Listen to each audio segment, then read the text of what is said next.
Hari ini saya mau bicara banyak perkara mengenai perkara-perkara yang nggak kelihatan.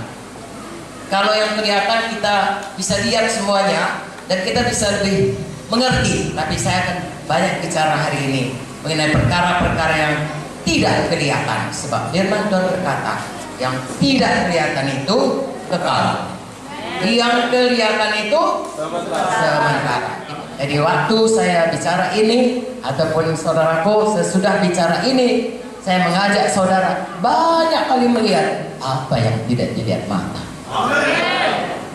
tetapi dilihat oleh mata rohani. Sebenarnya saya dengan saudara ini punya dua KTP. Satu namanya IKTP, warga negara NKRI. Tapi ada satu lagi yang paling perlu, KTP warga negara Kerajaan Sorga. Itu capnya dengan darah Yesus. Haleluya. Panjarnya Roh Kudus. Punya darah Yesus, punya Roh Kudus. Saudaraku, jaminannya firman Tuhan. Itulah warga negara kita yang sesungguhnya, yang kekal. Makanya saya mau sampaikan firman Tuhan untuk memberikan cara pandang, perspektif yang benar untuk hidup ini. Apalagi sebagai hamba-hamba Tuhan, juga semua anak-anak Tuhan.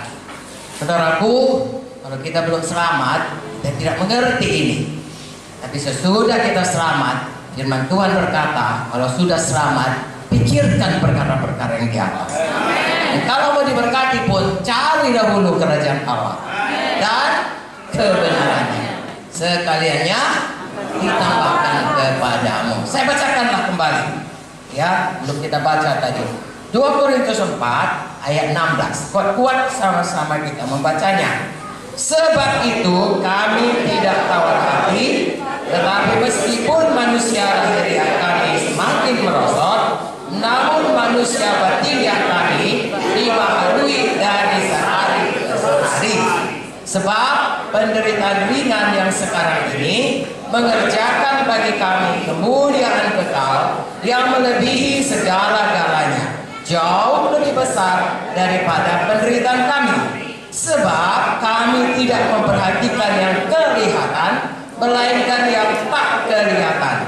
Karena yang kelihatan adalah sementara, sedangkan yang tak kelihatan adalah kekal. Amin. Ayat lampas ini berkata, saya contohnya yang paling jelas. Ya, saudara lihat sudah banyak keributnya. Ya, mengapa? Karena sudah tua.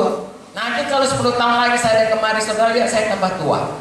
Tapi firman Tuhan berkata, yang di dalam tambah muda. Artinya dibaharui. Ya, bukan muda dalam arti kata menjadi muda, bukan. Tambah dipulihkan menjadi seperti Tuhan Yesus.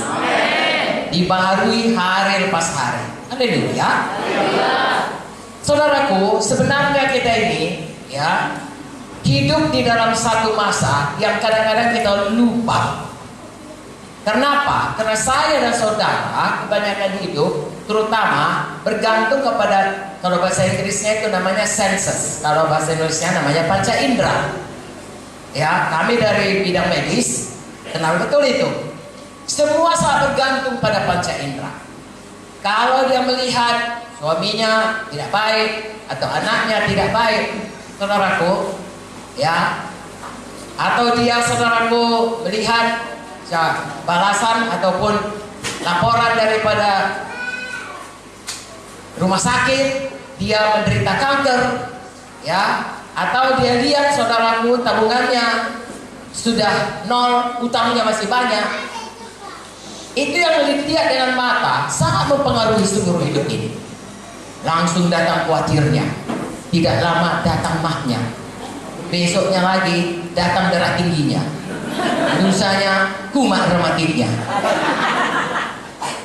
Jadi saudaraku, kalau kita manusia badan ini suka kali bergantung kepada panca indera, sesudah lahir baru berubah. Amin. Haleluya. Firman Tuhan berkata, kita buka lagi Kolose 3. Mari kita baca Kolose 3 ayat 1. Karena itu, kalau kamu dibangkitkan bersama dengan Kristus, Carilah perkara yang di atas, di mana Kristus ada, duduk di sebelah kanan Allah.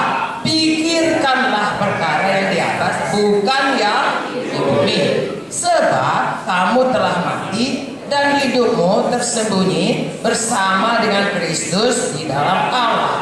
Apabila Kristus yang adalah hidup kita menyatakan diri kelak, kamu pun akan menyatakan diri bersama Dia dalam kemuliaan.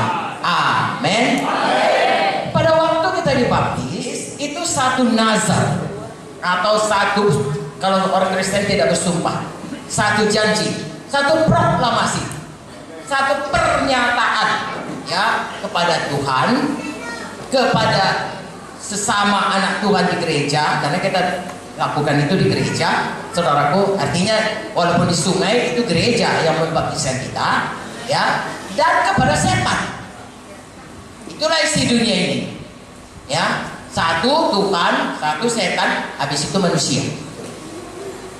Apakah yang kita proklamirkan pada waktu kita ditanamkan, diselamkan, dibaptiskan? Baptiso itu artinya ditanam, dikubur, diselamkan, artinya ditenggelamkan. Karena itu Roma 6 ayat 3-4 berkata, kita pada waktu dibaptis, kita memproklamirkan bahwasanya kita sudah mati bersama Yesus. Pada waktu Yesus mati, dikubur, kita juga di situ. Kita yang mana? Manusia lama, yang dulu hidup dalam dosa, yang sebelum kita selamat, tertanamkan itu bersama dengan baptisan itu. Tidak mau lagi kita, jangan lagi bangkitkan saudaraku. Kalau sudah ditanam, ada orang lihat orang kalau mayat dibangkitkan lagi? Tidak saudaraku, kalau sudah ditanam ya sudah ditanam. Dan pada waktu kita bangkit, itu artinya kita proklamirkan, aku bukan yang dulu lagi, aku sudah kejadian baru, aku hidup dalam hidup yang baru di dalam Yesus. Haleluya. Makanya kalau pendeta mendoakan saudara waktu baptisan, kami membaptiskan saudara ke dalam kematiannya, ya. Oleh karena dan dibangkitkan kemuliaan Bapa, saudara dibangkitkan pada satu hidup yang baru dalam Tuhan Yesus. Sebagaimana Kristus bangkit pada satu hidup yang baru, tubuh yang baru, tubuh yang mulia, kita pun bangkit kepada hidup yang baru. Sayang, jangan lagi hidup lama. Mari hidup baru. Dalam Alkitab ini banyak diterangkan apa itu hidup lama, apa itu baru. Dengan singkat saya katakan, hidup lama itu hamba dosa, hidup baru itu hamba Yesus. Haleluya.